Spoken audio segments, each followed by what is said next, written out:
noches, amigos, gracias de nuevo por estar con nosotros. Es un placer volver a informarles, a llegar a sus hogares o donde quiera que usted se encuentre sintonizándonos a nosotros en este programa Ni Más Ni Menos. Yo soy Luis Fernando Guzmán, que estaré con ustedes junto a Abel Comprés en este miércoles para llevarles los principales análisis, comentarios, también entrevistas, reportajes sobre la actualidad nacional e internacional y local también, ¿por qué no? En este programa Ni Más Ni Menos. Recordándoles que es una producción de Ramón Arturo Méndez y Zarzuela. Este espacio que se transmite por TNE Canal 58 de lunes a viernes de 7 a 8 de la noche, pero que también estamos en las redes sociales. Estamos en el Facebook de Ni Más Ni Menos. En vivo ahora mismo estamos ahí. Usted nos puede sintonizar en cualquier parte del mundo. Puede incluso interactuar con nosotros. Y si no nos puede ver a esta hora, entonces el programa queda grabado y lo puede ver en cualquier momento sin edición, hasta con los comerciales, sin ninguna edición. Pero también estamos en el Facebook de NJ Productora, NJ Productora 2021. Ahí se transmite en vivo este programa, queda colgado. Usted busca Ni Más Ni Menos de otro día y está ahí el de ayer y antes de ayer. Y puede también verlo de manera diferida, queda colgado ahí completito igualmente y cualquiera de los programas. Pero si no lo ve en el Facebook, usted lo busca en YouTube. Ni Más Ni Menos y pone la fecha de hoy y encuentra este programa. Pone la de ayer y encuentra ese. Pone el de la semana pasada y lo va a encontrar colgado también sin edición este programa Ni Más Ni Menos. Así que usted no tiene ninguna excusa para no estar sintonizado con nosotros. Recibimos aquí como cada miércoles a Abel Comprés. Un placer estar, Abel. Buenas noches. Buenas noches, Fernando. ¿Todo bien? Todo bajo control, gracias al Señor. Superamos esto del COVID-19. Gracias a Dios. Como todos que le ha dado, a todo el que no le dio le ha dado, al que le dio le está repitiendo para acordarle cómo es. Sí, y así, pero gracias a Dios hemos superado todo eso y estamos aquí nuevecitos, tirando para adelante. Un saludo a los amables televidentes que siempre tienen pues esa cortesía de sintonizarnos, también de abordarnos cuando nos vemos por ahí. Y se le agradece infinitamente que también reguen la voz de que estamos aquí los miércoles, así que este programa existe de lunes a viernes, pero en lo particular yo asisto especialmente los miércoles aquí.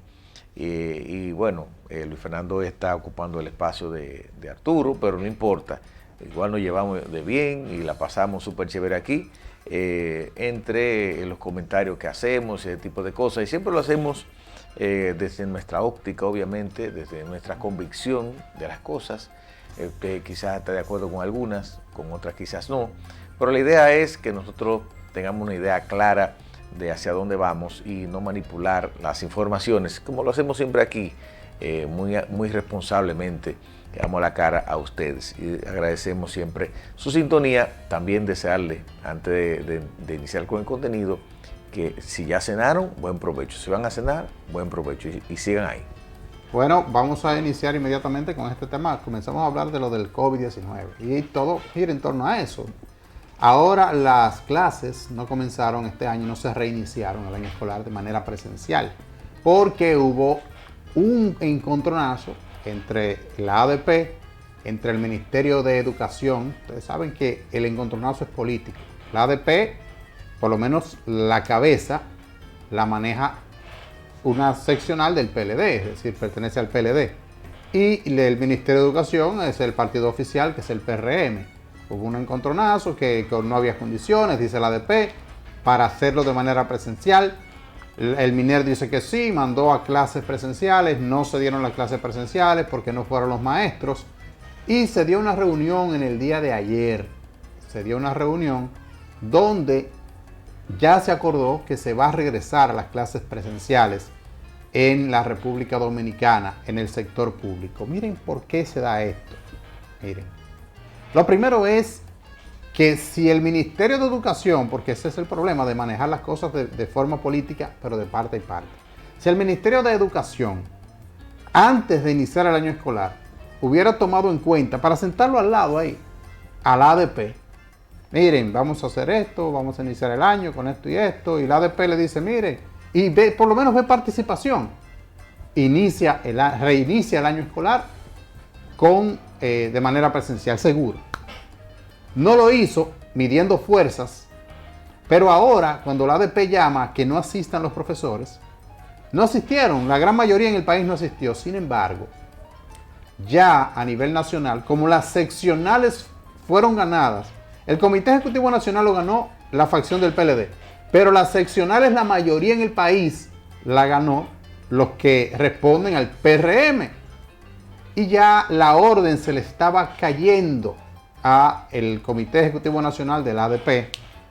Entonces, iban a comenzar a mandar a que se dieran clases presenciales. Y lo que hizo fue una reunión entre el Ministerio de Educación, entre el ADP. En 10 minutos el problema resuelto. No, que llegamos a un acuerdo, que van a mandar los insumos para la higienización, para el control, para todo. Y hay clases presenciales. ¿Qué fue lo que se acordó básicamente? Que estos días de esta semana, que es una semana corta, porque viene el fin de semana más largo de todo el año. Esto es más largo incluso que la Semana Santa. Este que viene ahora, Belito. Sí, sí, claro. Es más largo que Semana Santa. Mira, vienen el viernes, sí, que es día de fiesta, día de la Alta Gracia. El sábado, que no va a trabajar nadie en este país. Nadie en este país va a trabajar el sábado. Y no es festivo. Nadie va a trabajar el sábado. El domingo es festivo y el lunes, que va a ser el día de Duarte, que es el miércoles originalmente, lo van a poner para el lunes. Y va a ser ese fin de semana completo, fin de semana largo. Entonces acordaron que estos días que le quedan a la semana iban a hacer un levantamiento de los profesores que están enfermos, que se están sanando, que pueden reintegrarse, para iniciar el martes, reiniciar el año escolar el próximo martes de manera presencial a nivel nacional en el sector público. Siempre con esta pugna política, midiendo fuerzas políticas, y lamentablemente siempre en detrimento de los pobres, que son los que por los que deberían velar en favor de ellos, que es de la sociedad, del pueblo, en este caso del estudiantado, siempre en contra de ellos. Porque nadie puede decirme a mí, nadie en este país me puede decir a mí, que ha sido exitoso el modelo de clases virtuales en este país para el sector de escolaridad. No ha sido positivo, no ha sido bueno. Si el presencial es malo en este país, el presencial, imagínese usted el virtual. Y más cuando le han dicho al final de año, después que usted pase el año entero, que envía, que no envía, que hace esto, que es bueno, que es malo, todos van a ser promovidos. Eso ha venido a dañar más. Pero ahora van a seguir de manera presencial de acuerdo a cómo puedan, por esto de la medida del COVID-19, que de hecho ha comenzado a bajar el nivel de contagio diario, incluso el nivel de personas que se está haciendo la prueba diaria ha comenzado a bajar, como a controlarse un poco más aquí en el país. Sin embargo, hay cerca del 50% de las camas en los hospitales y en las clínicas ocupados por esto del COVID-19. Mira, apuntabas ahí datos importantes sobre la parte política que afecta y que es el nudo, ¿verdad?, difícil de desatar en este asunto de entendimiento. Mira que cuando un grupo se decide desapartarse de lo que popularmente la gente considera correcto, muchos padres, la gran mayoría de los padres, estaban dispuestos a enviar sus niños al colegio, porque de todos modos los niños juegan con otros niños en los lugares, en los barrios populares. No es fácil, los niños a veces no tienen ni siquiera un espacio, a veces el mejor espacio que tienen es en la escuela, porque ahí tienen una cancha, tienen donde jugar, tienen hasta la comida segura por el asunto de la alimentación, una serie de cosas, de condiciones que muchas veces en su casa pues le cuesta mucho trabajo tenerla. A pesar del trabajo, a pesar de que es mucha gente laboriosa, que son motoconchos, que hacen cualquier tipo de trabajo, que son buhoneros, lo que sea, de todo modo a veces se le hace difícil llevar ese sustento a la casa. Y ahí en la escuela los niños estudian y se alimentan, y el papá, los padres, ambos, tienen ese espacio para entonces buscarse los chelitos para hacerlo de la cena y ver si en lo adelante se obtiene en la familia algún tipo de progreso económico, y con ello pues tener mayores oportunidades de estudiar, de enviar a esos niños a una universidad y ese tipo de cosas, para que entonces comencemos a erradicar realmente la pobreza, porque primero hay que eliminar esta pobreza y luego la social, que es la que nosotros vemos. Vemos gente con hambre, vemos gente mal presentada en todo sentido porque no tienen recursos, gente con poca educación que hacen cosas hasta hasta por falta de higiene, por falta de la educación, perdón. A veces usted lo ve antihigiénico por falta de educación. O sea, toda la educación tiene demasiadas cosas que toca de la vida social. Qué mal que un grupo decidiera hacer eso y de alguna manera desautorizar la autoridad máxima, que es el Ministerio de Educación. Y qué mal que en este país no hayan consecuencias. Porque yo le aseguro a ustedes que ni en Rusia, ni en Alemania, ni en Estados Unidos, ni en ningún país del mundo hay que ponerse con un grupo, hay que ponerse de acuerdo con un grupo para iniciar un proyecto. Eso no es verdad. El día que se decide iniciar la clase, punto, eso se hace ese día y ya. Lo que quieran protestar pueden hacerlo en su hora laboral, pero no pueden afectar a esas personas que van a atender. Eso lo tienen que hacer los médicos, eso lo tienen que hacer cosas y sin tumultos. Pero aquí las cosas son así, son diferentes y ellos desafían el poder, como dicen, como se dice popularmente, desafían a la autoridad, que es un asunto de Estado, y no tienen consecuencias. Lo que debiera hacer es que esa desautorización a la autoridad pues se refleje en el pago. Por cada día, rebajarle lo que ganan cada día, ni más ni menos, como se llama este programa. Usted divide el salario, bueno, usted da clase 22 días al mes aproximadamente, este mes usted va 22 días, vamos a dividir su salario entre los 22 días, por cada día que usted no dio clases, nosotros le vamos a rebajar ese dinero. Y ya.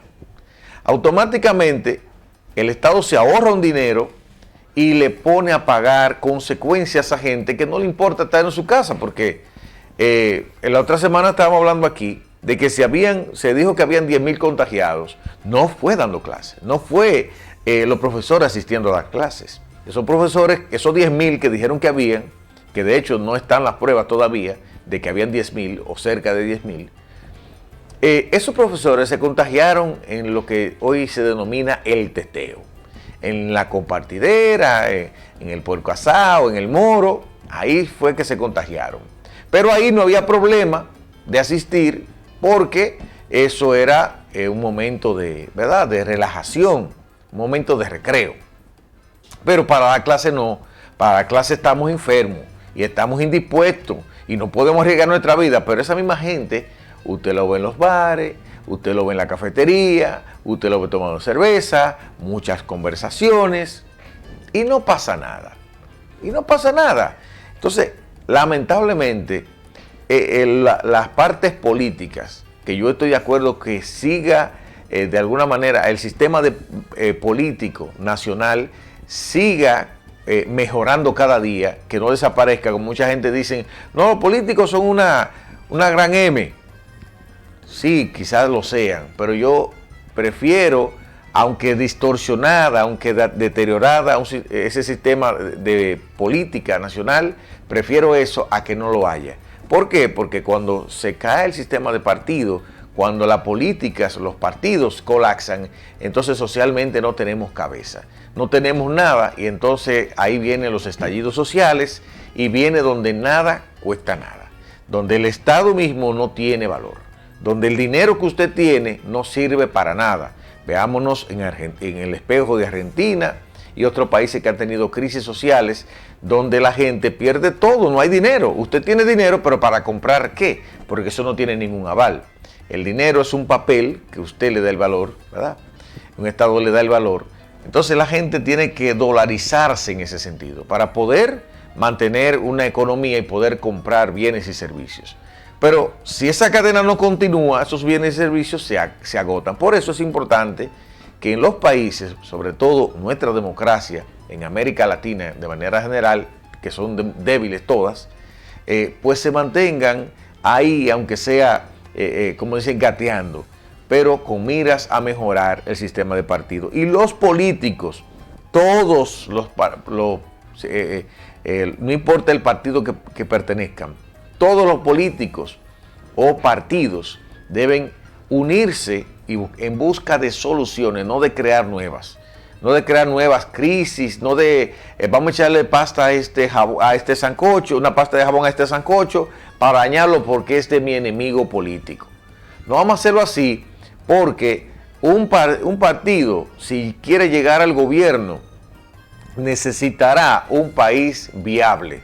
Si ese país no es viable, si ese país es colapsado, pues se va a hacer muy difícil continuar o llevarlo por una senda. Entonces, los partidos, todos los políticos, deben siempre entender, ya estamos en el 2022, hay muchísimos libros de crecimiento, hay muchísimos tratados de lo que son las asociaciones y también cómo se hace un tratado entre partido y partido. Yo a veces no entiendo cómo los partidos no hacen un tratado, no para ser cómplice uno de otro, sino para continuar en un estado de desarrollo. Es decir, que si yo invertí en un sentido X, o un proyecto grande, invertí 9.000 millones de dólares, por poner un número chiquito, pues que ese proyecto no se oxide ahí en el abandono, sino que ese proyecto pues comience a realizarse aunque haya un cambio de gobierno o de partido.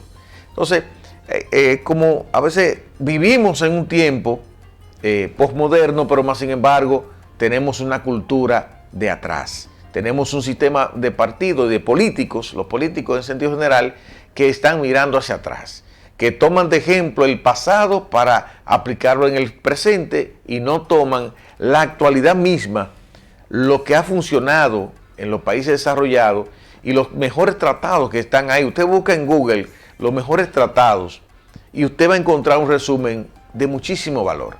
Así que a los políticos que nos ven, pueden buscar esas cosas porque así como se daña un cesto de manzana con una podrida, también si comenzamos a poner en un cesto manzanas buenas, vamos a tener ese cesto lleno de manzanas buenas y saludables. Bueno, con esto nos vamos a nuestra primera pausa y cuando regresemos seguimos con más temas de actualidad, aquí analizándolos en este programa Ni Más Ni Menos. No le cambie.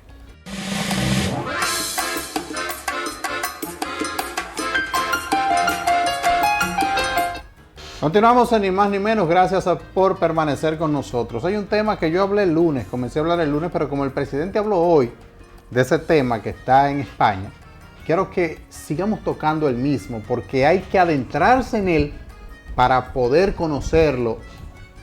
Y tengo entendido que el gobierno también está haciendo su medición sobre lo mismo, sobre qué importante es este tema, qué tan conocido es en la República Dominicana, y me refiero a lo del fideicomiso de Punta Catalina. El fideicomiso consiste en que un grupo de personas tomen la administración de cierta entidad, generalmente privada, en este caso una pública que es Punta Catalina, y le da a estas personas, en el caso específico de Punta Catalina, unos 30 años para que ellos sean los administradores de esta termoeléctrica Punta Catalina en la República Dominicana. Entonces, esto trae más preguntas que respuestas. Muchos dominicanos o muchos entendidos en la materia dicen, ¿por qué razón el gobierno debe entregar a un sector determinado, en este caso privado, porque lo encabeza Celso Marrancini, que es del sector privado, 1A, eso no es mentira? ¿Por qué tiene que entregarle eso a ese sector? ¿Por qué por tanto tiempo? ¿No tiene el gobierno la capacidad para administrar Punta Catalina, para organizarlo? No están, otras preguntas que surgen, las pruebas de la corrupción, de la sobrevaluación de la obra que se vendió tanto en campaña, que fue esto de Punta Catalina. No hay un proceso por lo menos investigativo para iniciar un proceso judicial, o si lo hay es secreto hasta el momento, sobre ese tema de Punta Catalina.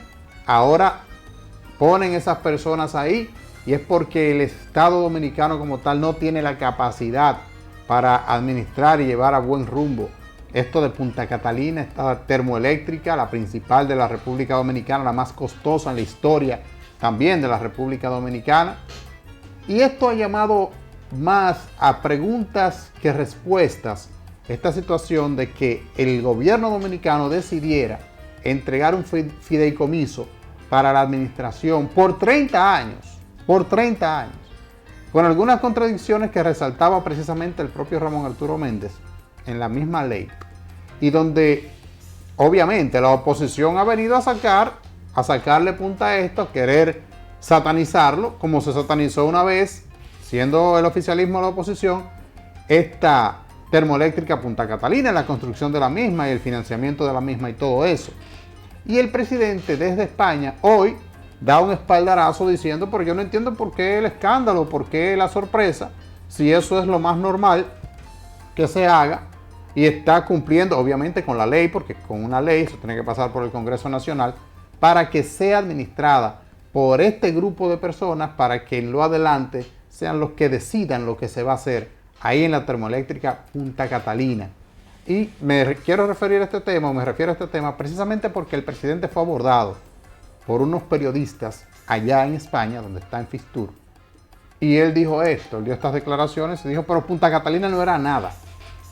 No era una empresa, no era un ministerio, no era nada. Y ahora le estamos dando personería jurídica con esto de, defendiéndola, obviamente, con esto del fideicomiso. Y por eso se va a quedar así, eso está bien hecho.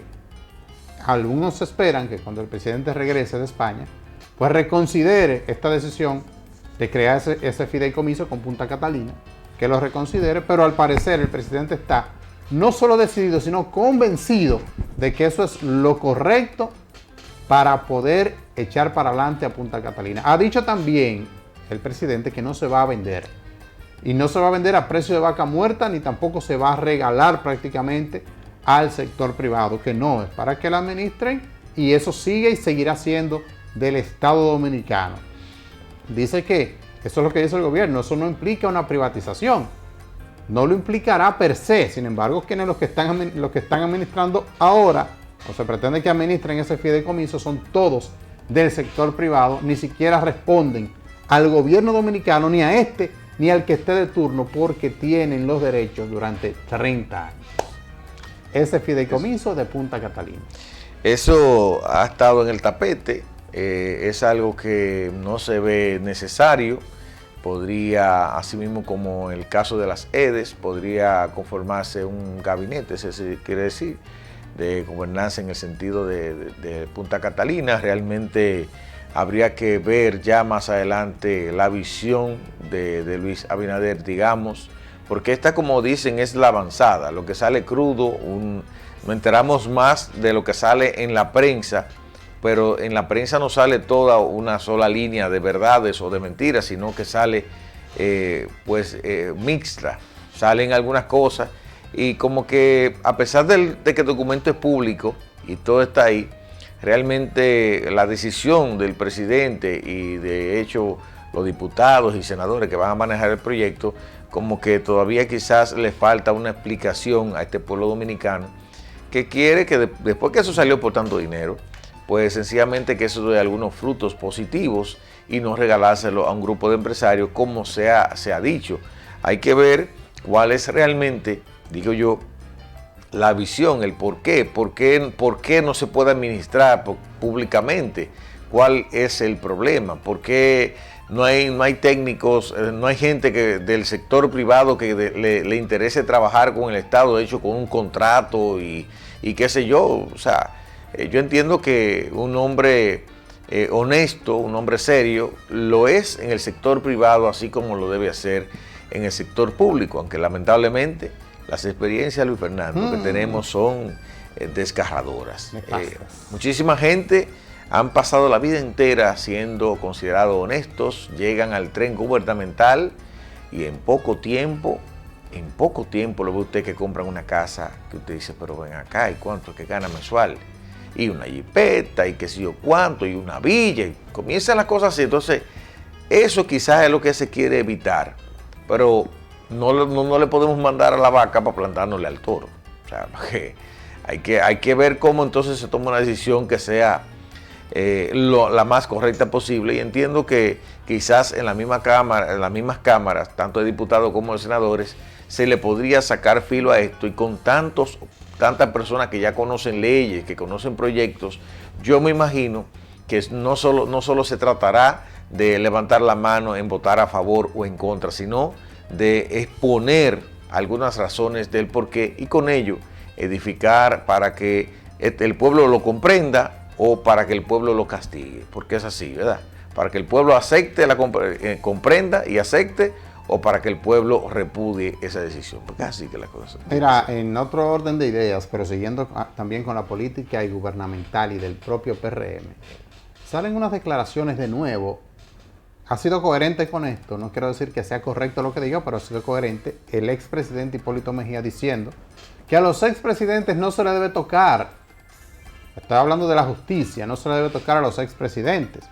Lo dijo cuando fue presidente, siendo Leonel expresidente, que no se le debe tocar, aunque lo citó como 10 veces a Leonel, pero no se le debía tocar. Luego, él pasó a ser expresidente. Ahora que Danilo es expresidente, pues también repite lo mismo, que no se debería tocar a los expresidentes. Entiendo yo que está totalmente equivocado, nadie está por encima de la ley. Si usted hizo algo que no es debido, pues tiene que pagar ante la justicia con eso. Pero sigue Hipólito dando esas declaraciones. El tema principal no es Hipólito, sino Ramón Alburquerque. Sí, pero déjame decirte una cosa, un de orden, perdóname. En el caso de Hipólito, el extraño caso de Hipólito, es que la mayoría de las personas cuando envejecen, maduran no solamente las canas y la caída de pelo, sino que maduran como personas y saben lo que dicen y meditan lo que dicen. Pero Hipólito está congelado en sus cosas que dice. Vamos a decirle cosas. A esas cosas, a esas ocurrencias, porque, perdónenme, pero a mí eso me huele a un disparate del expresidente Hipólito Mejía y me merece muchísimo respeto. Ahora, a ver, es que Hipólito fue funcionario en el 1978. Sí, claro. Y estamos en el 2022 y sigue gravitando como protagonista aquí en nuestro espectro político. Tienes razón. Pero estamos hablando del 78, que fue ministro aquí. Y que no era un jovencito de 16 años. Y no era un niño. No era un niño. Y estamos en el 2022 y estamos hablando de Hipólito.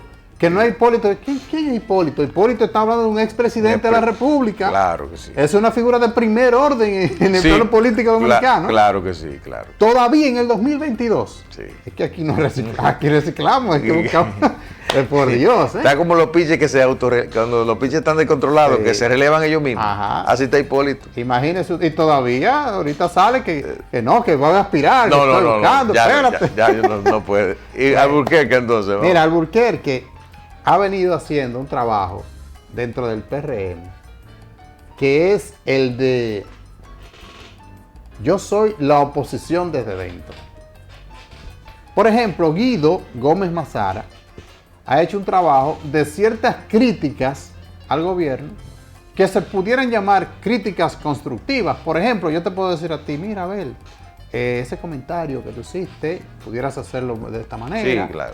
Para que... y tú dices, bueno, sí, para yo crecer. Sí, claro. Pero yo pararme aquí y decir, a ver, un disparatoso, y lo que dice aquí son disparates, y cada vez que tú dices una cosa, decir lo mismo. Sí, ya se tú dices, espérate, pues, espérate.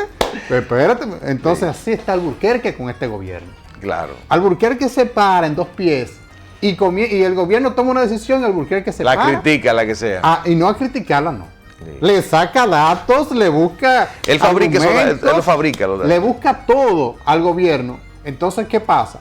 Que es un hombre del propio partido, porque si tú me dices que lo hace un PLDista o lo hace uno de la Fuerza del Pueblo, de otro partido, tú dices, bueno, ese es su trabajo y está bien que lo haga, es normal.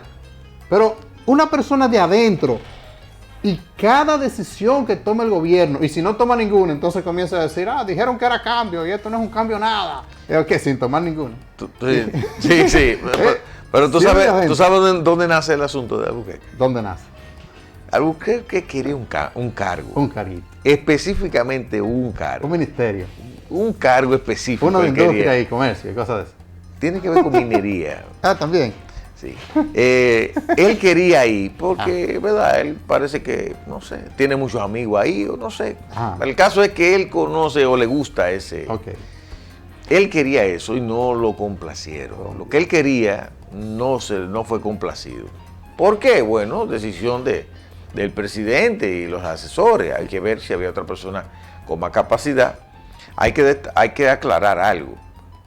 Alburquerque, Ramón Alburquerque, es un hombre con mucha capacidad, un hombre muy estudiado, muy preparado. Pero a veces yo digo, ¿de qué te vale a ti una preparación altísima y amplísima cuando tu objetivo principal tú no lo alcanzas? Cuando tú decides ser el enemigo o la piedra en el zapato de lo que debiera ser tus aliados. Y yo no sé cómo algunas personas todavía están pensando que con una guerrilla logran las cosas. Él ha pensado quizás en su mundo, porque, ¿verdad? Hasta Aristóteles, un hombre muy conocido, tenía sus problemas y otros científicos del mundo, errados totalmente. Entonces, Aristóteles, este señor, Alburquerque, me confundí, el señor Alburquerque, está convencido de que él, hasta que no lo nombren donde él quiere que lo nombren, pues él va a seguir con esa guerrilla. Este año, en agosto, el 16 de agosto, este gobierno va camino a los 2 años, ¿verdad? Va a cumplir 2. 2 años en agosto. 2 años. 2 años. Sí.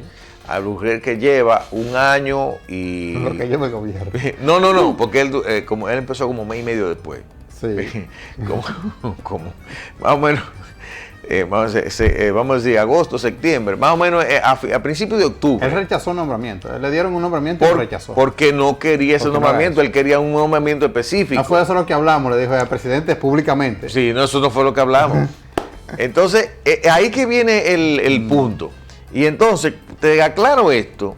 ¿Por qué? Porque automáticamente, y tomando ese punto de partida, presidente, eso no fue lo que hablamos.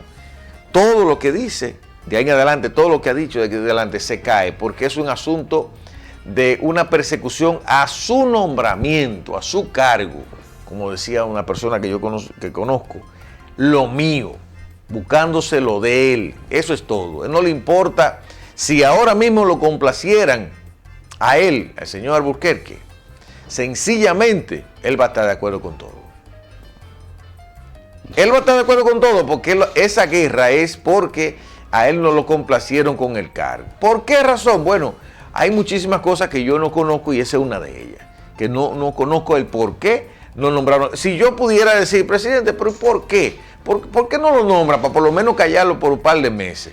Entonces, pues usted lo saca. Después que cuando usted lo nombra, no dio la capacidad, pues usted se lo saca. Mira, yo te voy a decir una cosa. Al presidente, a ningún presidente se le baja líneas. No, jamás. El presidente es el presidente. Mira, hay una historia real. Y voy a hacer esto para hacer un símil con República Dominicana. Sí. En Estados Unidos, el político de carrera era el papá de los Kennedy. Sí. Que también murió asesinado, el papá de los Kennedy. Sí. Él fue embajador, él era el político. Cuando se lanza John Kennedy a la presidencia, quien financia la campaña con todo es el papá. Es decir, tú te vas a lanzar con mi estructura. Sí, el hijo se lanzó con la estructura del papá. Sí. Incluso para el día de, que aunque creen que no, allá se mueve casi igual que aquí, había que buscar un dinero. Mire, no, yo doy el dinero. Lo que hay que ganar, ¿eh? Sí. Y gana las elecciones John F. Kennedy. Y celebramos, ganamos. El papá le pasó al hijo y le dijo, ven, mi hijo, ganamos, mira, estos son los ministros, fulano ministro aquí, fulano ministro allá, fulano ministro aquí, fulano aquí. Y John Kennedy dijo, papá, lo quiero, lo amo, usted es mi papá, yo lo admiro muchísimo, pero el presidente de Estados Unidos soy yo. El presidente soy yo. El presidente soy yo. Refiérase al presidente. Usted es mi papá y lo va a seguir siendo y va a tener mi respeto todo el tiempo. Sí, pero el presidente soy yo. Sí. Yo voy a tomar esa decisión, voy a tomar eso como sugerencia. Usted me pasará, yo veré si pongo este aquí, si este va, si este no, pero el presidente soy yo. Exactamente. Eso es lo que debió hacer el señor Alburquerque. Entonces, ¿qué pasa? Sí que hablamos lo que sea. Llega Luis Abinader, pero el presidente soy yo. Claro, porque es así. Tú no me vas a decir, no, porque yo quiero que tú me pongas en tal puesto, eso es lo que tú quieres. Ya yo sé lo que tú quieres, ¿verdad? Sí, pero... ¿Qué decía soy yo? Es el presidente. ¿Qué decía soy yo? Al presidente a ninguno se le baja línea. A ningún presidente se le baja línea. Además, es que esos puestos son de mucha confianza, Luis Fernando. A veces hay una cosa que mientras más tú pides un puesto, más peligroso es. Porque yo digo, Claro. ¿por qué Abel quiere ese puesto? ¿Por qué razón es ¿Por qué que él quiere ese específico? Sí. Porque para mí quizás aquel es mejor para él, pero él quiere ese. ¿Por qué quiere ¿Por ese? qué? Porque donde yo lo puse, él gana más sueldo, por ejemplo, o gana un bien. Y maneja más personal o lo que sea. ¿Y por qué que él quiere? ¿Por qué ese específicamente? Sí, eso es esa es como lo que crea la cominilla. Sí, sí, claro. Entonces, por eso, a veces los presidentes, el cargo más lejos que tú tienes es el que tú estás pidiendo. El más lejano que tú debes tener es el que tú estás pidiendo. Sí, el que tú quieres realmente. Porque, ¿verdad? Es el que yo quiero, pero estate calladito. Tú dices, mira, yo callado, yo deseo pero vamos a ver si me toma en cuenta. Si tú tienes la suerte de que tome en cuenta, porque tú eres quizás un técnico especializado en esa área, Sí, te claro. pusimos aquí. Pero si no, coja lo que le den. Ahí Además, está el Invercruz, y que yo estoy seguro que el Invercruz quizá, porque es un tipo que trabaja todo lo que tiene que ver con agricultura. Sí. O sea, todo el tiempo. Se sabe que de eso él tiene que saber, porque Ajá. en el sector privado, esa es su pujante empresa. Claro. Una empresa destacada en República Dominicana. O sea, que como ministro de Agricultura debe ser un excelente ministro, porque conocimiento tiene. Pero precisamente, si él te trabaja la agricultura en la campaña, es un técnico en agricultura, tú no lo vas a poner a él en educación. No, porque no busca nada ahí. Lo va a buscar en el área, por ejemplo, el mismo Fulcal. Tipo es un tipo técnico, profesor, preparado. Sí. Bueno, y buscó ese puesto, pero él está preparado para ese puesto y lo pusieron ahí. Bien, hay algunos que son así. Sí. Pero hay otros donde tú vas, y de hecho en la política a veces se da otra cosa. Hay puestos que te sirven como trampolín. Claro Te que ponemos sí. aquí, tú haces un buen trabajo en ese puesto, dicen, oye, Sí, pero claro. haberlo hizo bien en ese puesto que no es de tanta importancia, lo estamos desperdiciando. Vamos a Sí. ponerlo en este. Claro que ahí hay que... Él puede brillar ahí o puede destacarse mejor. Al año y medio, a los 2 años, te Sí. ponemos en este mejor. Totalmente. Pero ganaste también con tu trabajo. Totalmente. Tranquilo. Pero eso somos nosotros que estamos desde fuera, porque en política hay cosas que se ven y cosas que no se ven. Y las que no se ven a veces son mayores que las que se ven. Entonces, por eso podemos hablar como hablamos así. Pero Sí. no tenemos total conocimiento de causa. Es así. De lo que está pasando. Es así. Nos vamos a la pausa y cuando regresemos seguimos con más temas interesantes que tenemos acá, ni más ni menos. No le cambie.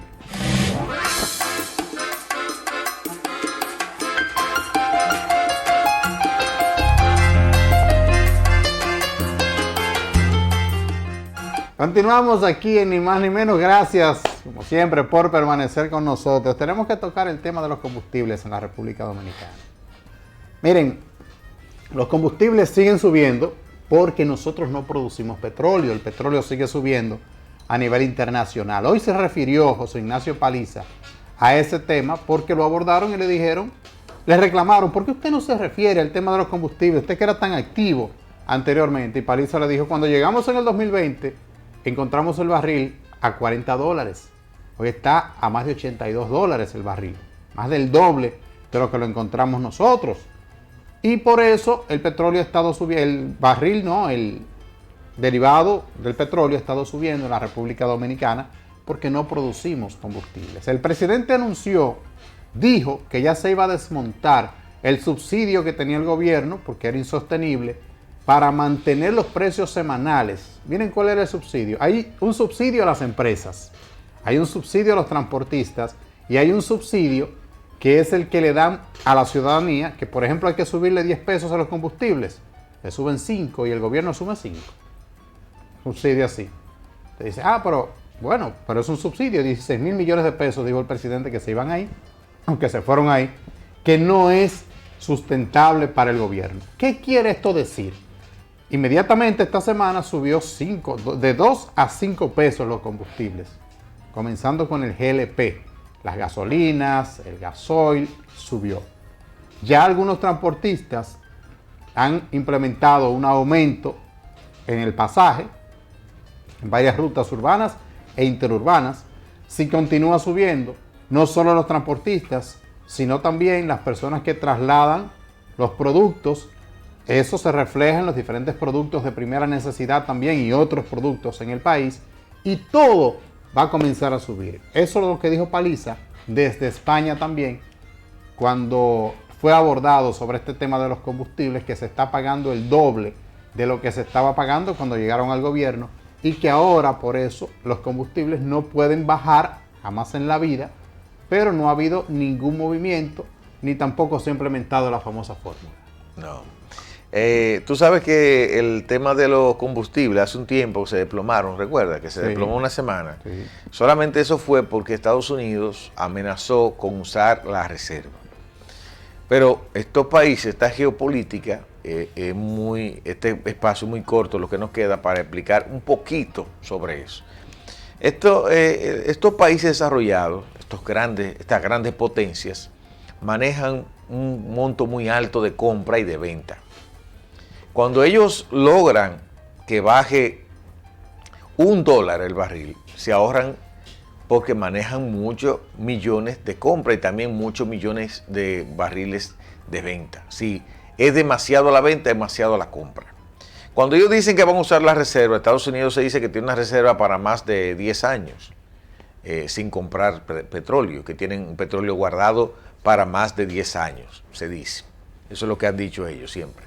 Entonces, si Estados Unidos dice que va a usar la reserva, siendo prácticamente uno de los mayores consumidores, automáticamente eso se convierte en basura, porque si no hay compradores, es como usted llevar limones al mercado y no encuentre quién se lo compre. Ustedes se le van a madurar y se van a dañar. En el caso del petróleo, el problema es que los pozos petroleros no se puede detener de sacarle, de extraerle. Eso tiene que ser constante obligatoriamente. La maquinaria no se puede apagar. Esto es un sistema como tipo automático, un motor automático que bombea ese petróleo y no se puede apagar, sencillamente. Entonces, por eso cuando está bajito, ellos quieren que se lleven eso que prácticamente se convierte en basura, porque ya si no hay compradores hay problemas, porque no tienen dónde guardar tanto petróleo, no tienen tantos almacenes, no tienen tantos depósitos. Entonces, eso es el asunto del petróleo. ¿Qué va a seguir sucediendo? Fruto de este asunto de la pandemia, se ha dicho popularmente que viene un orden mundial, que los países poderosos van a controlar todo. Y muchas cosas son ciertas en cierta medida y otras son totalmente mentiras. Lo cierto es que los países desarrollados se han visto amenazados. En países como Estados Unidos, como uno tiene amigos allá, muchas veces se escasean los productos, pero allá no se habla mucho de eso porque los partidos de oposición o el partido de oposición no capitaliza el voto a través de eso. Entonces se escasean productos, se escasean muchísimas cosas y no pasa nada. La carne está carísima y no pasa nada, la gente la compra y decide comprar menos porque como siguen ganando prácticamente igual, a pesar de que hubo un aumento, siguen ganando más o menos lo mismo y el gasto se aumenta, hay que reducir entonces el consumo. Algo que no hacemos los dominicanos. Queremos seguir dando la misma vuelta, comiendo la misma cantidad de carne, comiendo las mismas cosas, cuando realmente las cosas han aumentado, porque no podemos decir más que la verdad. La canasta familiar está alta, en República Dominicana y en todo el mundo. Todas partes está altísima la canasta familiar, pero en países europeos, la cosa es peor todavía, peor, porque algunos países que están hacia el Polo Norte tienen baja producción local de productos y entonces tienen todo que importarlo. Por consiguiente, el costo de flete hay que cargárselo a ese producto y con ello la carestía de cada uno de los productos. Nosotros aquí tenemos ventaja de que producimos muchísimas cosas aquí en nuestro patio y por lo menos hacemos un pequeño balance. La carne se produce aquí, el arroz, el plátano, la yuca. El problema de nosotros son los commodities, que sí. Si resolvemos eso estamos bien, pero casi todo lo que nosotros consumimos lo producimos aquí. Sí, prácticamente. Casi sí. todo. Sí, casi lo todo. único es los commodities que, por ejemplo, no la tenemos soya, por ejemplo. El sorgo, la soya, no tenemos el maíz para producir nada de eso, entonces como no lo tenemos, dependemos también de la fluctuación del mercado internacional. Claro. Pero casi todo lo producimos, lo que nosotros consumimos se produce acá. Sí. Porque aquí nosotros consumimos mucha carne de pollo, consumimos mucho arroz, consumimos muchas habichuelas, todo lo producimos acá. Cerdo, carne también, de res, huevo. Sí, todo eso lo producimos acá, claro. en cantidades industriales. Entonces, sí. Por esa parte sí, lo único es que si resolvemos lo de los commodities, ahí sí estaríamos bien. Ahí estaríamos bien, pero entonces eso es lo que ha pasado. Entonces, la carestía de vida con los combustibles, que por ahí que empezamos, los combustibles no son una excepción, porque desde los fletes hasta los mercados han estado acaparando, saludos a Nelson Peña, donde quiera que se encuentre. Donde quiera que se encuentre. los mercados internacionales, las grandes potencias han estado acaparando petróleo. ¿Por qué? A veces estos temas muy grandes, muy profundos, ya y de una visión mucho más amplia que la que uno puede tener, pues uno no alcanza a ver hacia dónde se dirigen esas acciones. Lo que pasa es que a veces se preparan para una posible situación y por el momento, porque usted dice, bueno, pero si seguimos más o menos consumiendo lo mismo, ¿cuál es el asunto de que el petróleo suba tanto? Es un asunto de mercado. El petróleo, que está en la bolsa de valores, si mucha gente compra acciones, pues sencillamente sube de precio. Usted sale a comprar un carro X y 2 o 3 personas salen a comprarlo, ese mismo carro, a preguntar en la agencia donde hay un par de carros de esos o hay un carro de esos, ya han venido los clientes preguntando, ya hay que subirle el precio porque la gente está buscando ese carro. Ya el carro está en $500,000 de pesos, pero entonces vemos que mucha gente está interesado y esto, aquello, hay que subirle 50,000 pesos más. Y si siguen buscándolo, le subimos 100,000 pesos más, y lo ponemos 650. Y si la gente está dispuesta a pagarlo, bueno, pues compramos a 500 o a 4,5 y vendimos a 600. Porque el mercado, la demanda es lo que establece el precio. Eso es lo que pasa en el caso del petróleo. Quizás hay petróleo, pero hay un mercado que está invirtiendo mucho y hace que suba de precio por un asunto de manejo. Bueno, por el día de hoy llegamos al final de este programa, ni más ni menos. Gracias por su sintonía, gracias Abel por de nuevo compartir este escenario con nosotros. Ahora lo dejamos en compañía de Dalia Grullón, Sin Rodeos. Buenas noches. Bye bye.